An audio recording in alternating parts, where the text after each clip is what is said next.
også kaldet den anden slesvigske krig, blev udkæmpet mellem Danmark på den ene side og Østrig og Preussen på den anden. Årsagen til krigen er i høj grad nationalisme.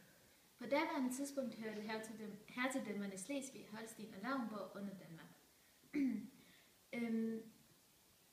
I Holsten og Lauenborg talte befolkningen tysk, hvorimod man i Slesvig talte både tysk og dansk. I Danmark forsøgte man at indlemme Slesvig i grundloven, og dette medførte oprør hos de tysksindede i Slesvig, fordi man ville have et samlet Slesvig-Holsten. Dette resulterede i Treårskrigen fra 1848 til 1850, som så endte med en dansk sejr. Det løste dog ikke konflikten om, hvorvidt Slesvig skulle høre under det danske kongerige eller ej.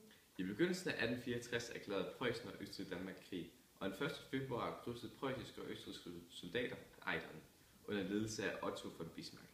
Den danske befolkning havde i begyndelsen af krigen stor tiltro til det danske militær.